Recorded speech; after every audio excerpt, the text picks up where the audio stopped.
लोकशाहीचा बुलंद आवाज, रिपब्लिकन वार्ता, महाराष्ट्र। महाराष्ट्रातील संपूर्ण आदिवासी गोंड गवारी जमात विधानसभा निवडणुकीवरील बहिष्कार ठाम। केळापूर तालुक्यातील गोंड गोवारी जमात बांधवांनी उपविभागीय अधिकारी तथा निवडणूक निर्णय अधिकाऱ्यांना दिलं निवेदन। महाराष्ट्रातील आदिवासी गोंड गोवारी जमात संविधानिक हक्क संघर्ष कृती समिती महाराष्ट्र शाखा केळापूरच्या वतीनं जमातीच्या संविधानिक व न्याय हक्काच्या मागील अनेक वर्षांपासून प्रलंबित मागण्या मान्य न झाल्यानं विधानसभा सार्वत्रिक निवडणूक 2024 वर सामूहिक बहिष्कार टाकत असल्याचं निवेदन निवडणूक निर्णय अधिकारी केळापूर यांना आदिवासी गोंड गोवारी केळापूर तालुकाध्यक्ष राम वाघाडे, प्रशांत लसंते, सुनील चौधरी, समीर शेंद्रे, विशाल मुरके, वैभव नेवारे, सतीश नेवारे, प्रकाश वाघाडे, तुकाराम नेहारे, तुषार राऊत, विनोद कोहळे, संदेश भोयर, प्रवीण राऊत, नितीन भोयर, मंगेश चौधरी, अशोक भोयर यांच्या नेतृत्वाखाली देण्यात आले। गेल्या 1 वर्षांपासून संघर्ष कृती समितीच्या माध्यमातून शासनाविरुद्ध लढा उभारला आहे।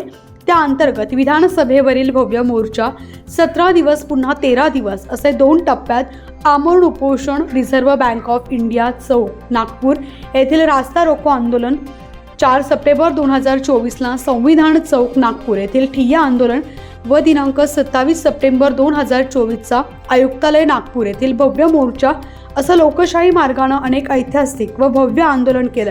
शासनाला संविधानिक पुराव्यानिशी वेळोवेळी निवेदन दिलं, वेळोवेळी शासनाशी बैठक चर्चा झाल्या, परंतु शासनानं प्रत्येक वेळी केएल वडणे समितीचा आधार घेऊन वेळ काढू धोरण स्वीकारून व शेवटी विधानसभा निवडणुकीची आचारसंहिता लागताना आपल्या संविधानिक मागणीला फाटा देऊन दिनांक 15 ऑक्टोबर 2024 ला महाराष्ट्र शासनाने इतर मागासवर्ग मंत्रालयातून एक शासन निर्णय काढला। त्यामध्ये ज्या आपल्या मागण्या नाहीत त्या अपमानजनक तरतुदी मान्य करत असल्याचं नमूद करून संविधानिक गोंड गवार जमातीच्या संविधानिक हक्काच्या मागण्यांचा घोर अपमान केला।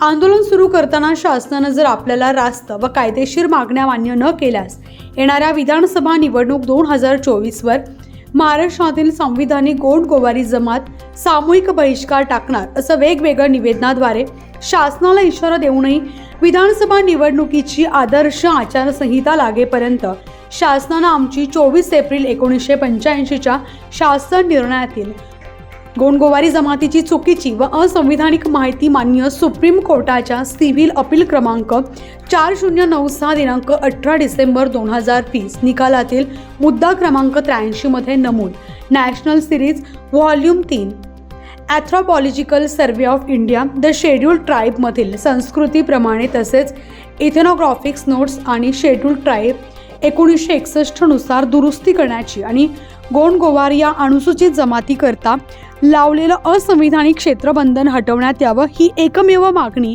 जाणीवपूर्वक शासनानं मान्य न केल्यानं महाराष्ट्रातील संपूर्ण गोंड गोवारी जमातीच्या लोकांनी दिनांक 20 नोव्हेंबर 2024 रोजी होऊ घातलेल्या निवडणुकीवर सामूहिक बहिष्कार टाकलाय व त्यावर संपूर्ण जमात ठाम आहे। आदिवासी गोंड गोवारी जमातीचा विधानसभा निवडणुकीवरील बहिष्कार कोणत्याही परिस्थितीत मागे घेण्यात येणार नाही व संधी साधून समाजकंटकांच्या अफवांवर कुणी विश्वास न ठेवता आपल्या तिन्ही उपोषणकर्त्यांवर विश्वास ठेवून आपला बहिष्कार कायम ठेवावा। तसेच आदिवासी गोंड गोवारी जमातीचा निवडणुकीवर बहिष्कार कायम राहणार असं केळापूर तालुका अध्यक्ष राम वाघाडे यांनी सांगितलं। यावेळी तालुक्यातील वाराळ, कवठा, चालबर्डी, करंडी, ताड उमरी, मांगुर्डा, ढोकी रोड, वांजरी, कोपामांडी, बल्लावरपूर, घोरदडा या गावातील समाज बांधव मोठ्या प्रमाणात उपस्थित होते। गोंड गवारी समाजाबद्दल जे निवेदन देण्यात येत आहे बहिष्कारासंबंधी, त्या संदर्भात आज आम्ही एसडीओ साहेबांना केळापूर तालुकातर्फे पूर्ण समाज बांधव येणाऱ्या 20 तारखेला मतदानावर बहिष्कार करण्यात येत आहे त्या संबंधित आम्ही त्यांना निवेदन देण्यात आलेलं आहे।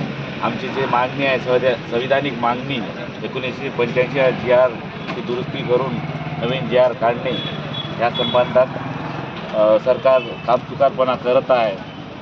त्यामुळे आज आमच्या समाजावर अन्याय होत आहे। त्यामुळे आज आम्हाला हे पाऊल उचलावं लागलं। त्यामुळे संपूर्ण समाज आज आक्रोशमध्ये आहे, तरी येणाऱ्या घटनेत आम्हाला सरकारनं याची दखल घ्यावी. निवडणूक विभाग आणि या संबंधित आज आम्ही निवेदन दिले आणि आमच्या पाठीशी संपूर्ण समाज एकजुटानं उभा आहे आणि येणाऱ्या निवडणुकीत संपूर्ण समाज पूर्ण मतदानावर बहिष्कार करण्यात येत आहे. रिपब्लिकन वार्ता महाराष्ट्र न्यूजसाठी केळापूर प्रतिनिधी हनुमंत लसंते, यवतमाळ.